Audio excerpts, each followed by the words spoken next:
Para bang, tapos kung nakita niyo yung buong video, ang sinabi niya, pag hindi pina-audit, no, lahat ng agencies, including Office of the President, he will call on businessmen, military, so parang people power to it. Pero ang una mong target sa intelligence fund mo, ikaw, Franz. Magandang araw sa atin lahat mga kababayan at nag-react na nga itong Secretary General ng House of Representatives. So isa rin itong tuta syempre ni Martin, lalong-lalo na ito yung kanyang boss. So ito yung tagapagsalita kumbaga ni Speaker Martin Romualdez at ang sabi niya hindi umano basta laitin lang ni Pangulong Digong ang Kamara, lalong-lalo na sinuportahan naman umano ito nung kanyang administrasyon. Bakit hindi kayo pwedeng laitin kung may nakitang pagkakamali, kung may nakitang anomalya ang isang ordinaryong mamayan o yung dating Pangulo? Ngayon, hinihingan lang naman kayo ng liquidation sa inyong expenses, sa extraordinary expenses na tinutukoy po ninyo at itong classified fund. So, napakasimple lang. So, ngayon mga kababayan po natin, ang pinapalabas kasi nitong Secretary General na inaatake na umano sila. Pati yung pag-attack sa kanilang website ng hacker ay sinasabing sana umano ay hindi pa ito kasama umano sa pang-aatake sa kanila dahil sa naging pahayag ni Pangulong Digong. So ngayon kakasuhan nila umano itong si Pangulong Digong, lalo na itong Makabayan Black dahil sa banta umano na kanyang binitawan dito kay Franz Castro. At alam nyo ba, ang sinabi pa ni Velasco ay bibigyan pa umano ng security details kung kinakailangan itong si Franz Castro. Mga kababayan po natin, sa totoo lang, hindi kailangan ng security details ni Franz Castro dahil meron na yung civilian security. Mga kababayan po natin, tandaan natin kung anong grupo na bilongyaan si Franz Castro. Na kung si Pangulong Digong pa ay hindi talaga dapat takotin nila yan si Pangulong Digong. Kung kaya nilang kasuhan, hindi kasuhan nila dahil gaya ng sinasabi ko, si Pangulong Digong bago niya pa binitawan ng mga salitang ito, alam niya na ang mga consequences. At sa kanyang binitawang salita, di ba, natukoy agad kung sino yung kumakalaban sa Vice President. Kasi napakasimple yung tirada niya generalize niya, generalize. Bali tinira niya ang buong Kamara. Pero ang gusto niya lang kung sino yung magre-react. Ibig sabihin kung mag-react ka, ay ikaw ay kurakot. Ang sabi niya kasi, ang isa sa pinakakurakot na ahensya ng ating gobyerno o sa ngayon ng gobyerno, ang House of Representatives. So kung hindi ka naman guilty at hindi ka kurakot, bakit ka magre-react? Napakasimple lang yan, ideolohiya mga kababayan po natin. Sa isang pahayag, ikinalungkot ng mga pinuno ng 6 na partidong politikal sa Kamara ang pag-atake ni Duterte sa institusyon, kabilang na ang kanyang aligasyon ukol sa pamamayag pag-umano ng pork barrel funds. Mas makabubuti raw na magpakita siya ng ebidensya. Umalma rin sila sa naging pagbabanta ni Duterte sa buhay ni ACT Teachers Party List Representative Franz Castro ng Makabayan Bloc.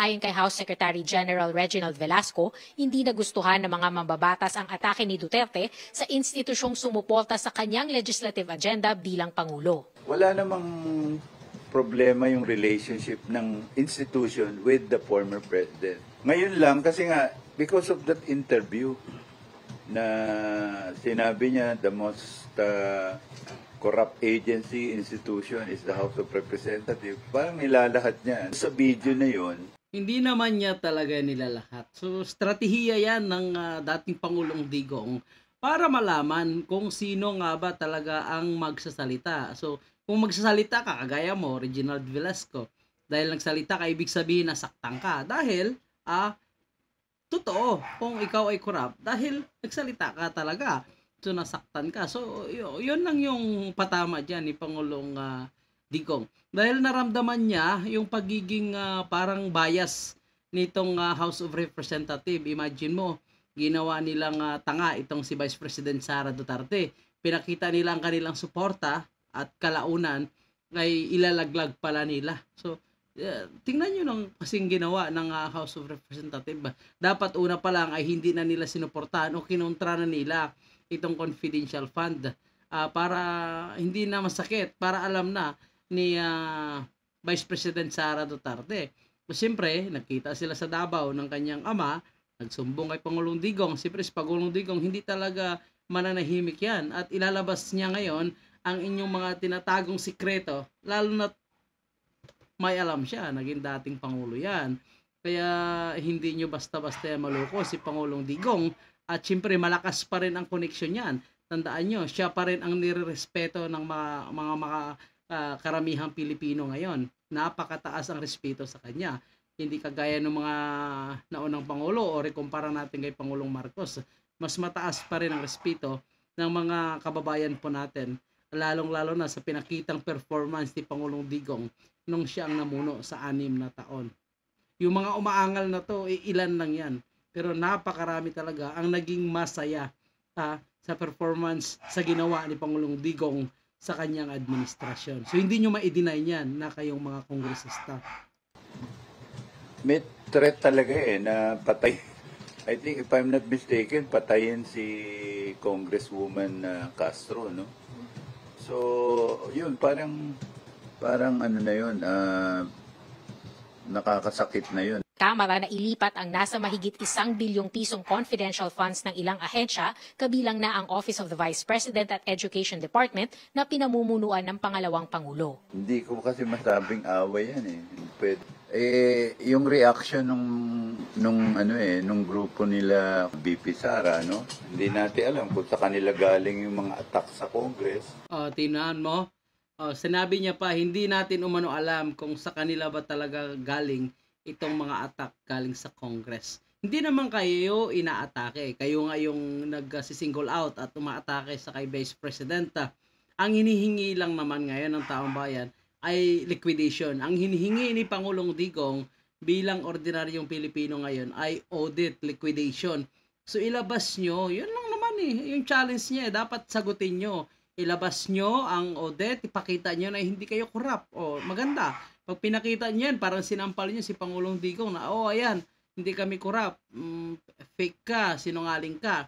Pero wala kayong ipakita. Imbes, ang ginawa nyo ngayon, kung ano-anong tirada nyo, i-focus nyo ngayon ang tirada kay Franz Castro, sabihin nyo nasasaktan kayo, lumabas agad kayo ng joint statement na hindi nyo nagustuhan ang sinabi ni Pangulong Digong, kinukondina nyo. Pero ang hinihingi na audit ni Pangulong Digong at ng mga kababayan po natin tungkol sa expose ng extraordinary expenses at classified fund, hindi nyo mailabas-labas. Kasi mahuhuli talaga at mahuhuli kayo kung saan nyo ginagamit itong pera na posibleng ginagamit sa personal nyo na purpose o baka na ibulsa. So bakit hindi nyo mailabas? Kasi ang nagsalita yung tatay. Sa isang Well, hindi lang offended threatened, no? Threatened. Kasi tinetreaten niya yung isang member, no? Para bang... Tapos kung nakita niyo yung buong video, ang sinabi niya, pag hindi pina-audit, no? Lahat na agencies, including Office of the President, he will call on businessmen, military. So parang people power to di ba?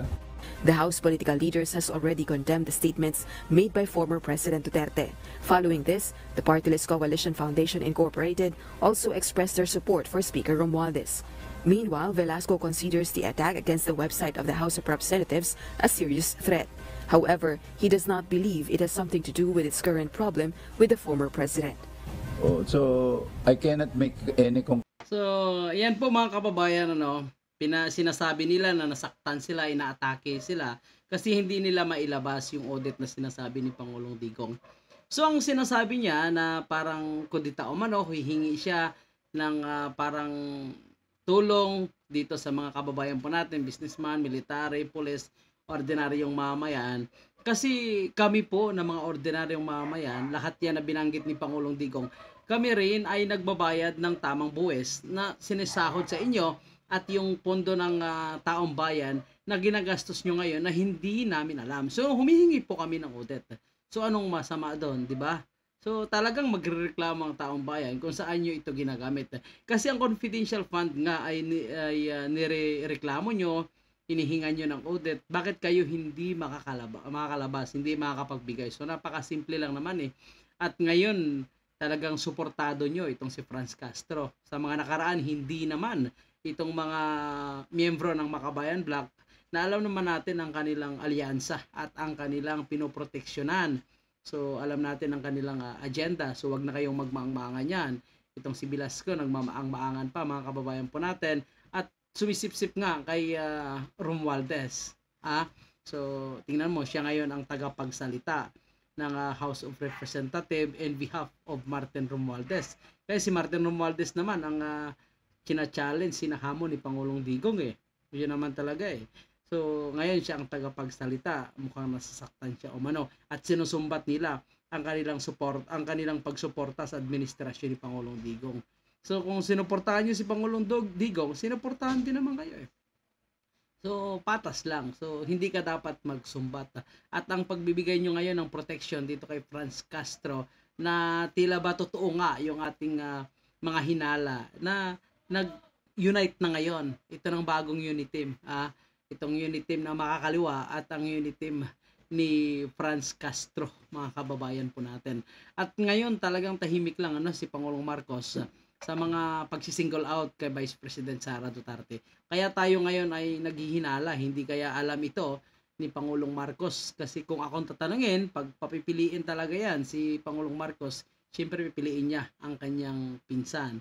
Pero mukhang ito ang sisira, sa pangalan ni Pangulong Marcos ngayon. So kaya kailangan ngayon ay kausapin niya na ito para lumamig ang isyong ito, ang kababayan po natin. Siyempre, kung tatanungin tayo, may tiwala ba tayo kay Marcos? Siyempre may tiwala tayo kay Pangulong Marcos at suportado natin yan, kagaya ng sinusuportahan siya ni Vice President Sara Duterte.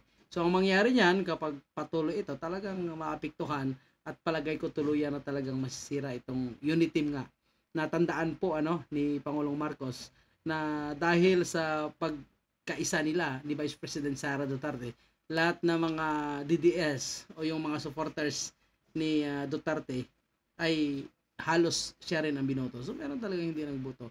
Pero halos kalahatan or karamihan ay siya ang sinuportahan dahil sa pagkaisa nila ni Vice President Sara Duterte. So sana hindi niya nakalimutan yan at sana ay matigil ang pagbabatikos at mukhang sinisingle out talaga. Pinagkakaisahan na itong pamilya Duterte ngayon. Yan ang nakikita natin.